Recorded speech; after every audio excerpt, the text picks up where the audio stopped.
டெல்லியில் சற்று நேரத்தில் கூடுகிறது அனைத்துக் கட்சி கூட்டம்.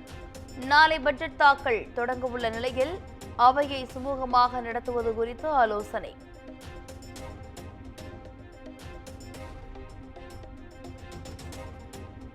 மேட்டூர் அணையின் நீர்மட்டம் 69 அடியை எட்டியது. வினாடிக்கு 1000 கன அடி தண்ணீர் வெளியேற்றப்பட்டு வருவதாகவும் அறிவிப்பு.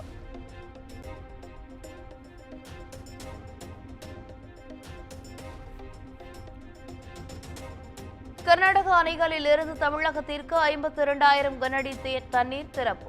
KRS அணை முழு கொள்ளளவை எட்டுவதால் தண்ணீர் திறப்பு மீண்டும் அதிகரிக்க வாய்ப்பு.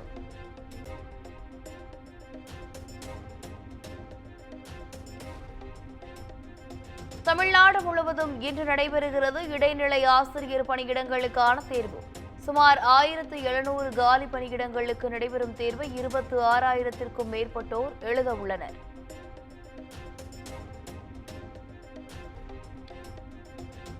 நவோதயா பள்ளிகள் தொடங்க தமிழ்நாடு அரசு அனுமதி அளிக்காதது ஏன்? பாஜக மாநில தலைவர் அண்ணாமலை குற்றச்சாட்டு.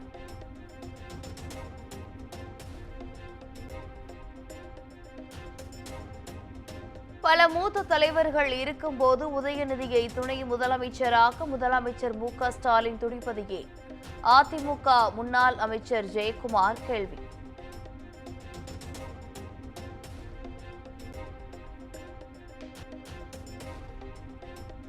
கிருஷ்ணகிரி மாவட்டம் ஒகேனக்கல் காவிரி ஆற்றில் வெள்ளப்பெருக்கு. அருவியில் குளிக்க தொடர்ந்து 6வது நாளாக தடை.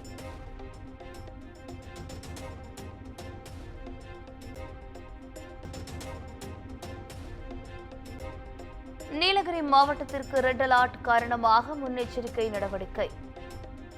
தேவையில்லா பயணத்தை தடுக்க இரவில் வாகன தணிக்கையில் ஈடுபட்ட போலீசார்.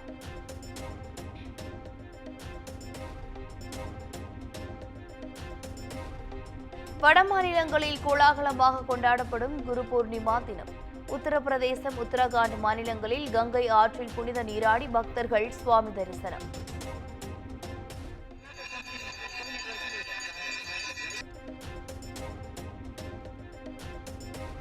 தமிழ்நாட்டில் GST வரி குறித்து பிரதமர் மோடி பரிசீலனை செய்ய வேண்டும். உள்ளாட்சி வரியை 8 விழுக்காடு கூடுதலாக செலுத்துவது தயாரிப்பாளர்களை பெரிதும் பாதிப்பதாகவும் நடிகர் விஷால் வேதனை.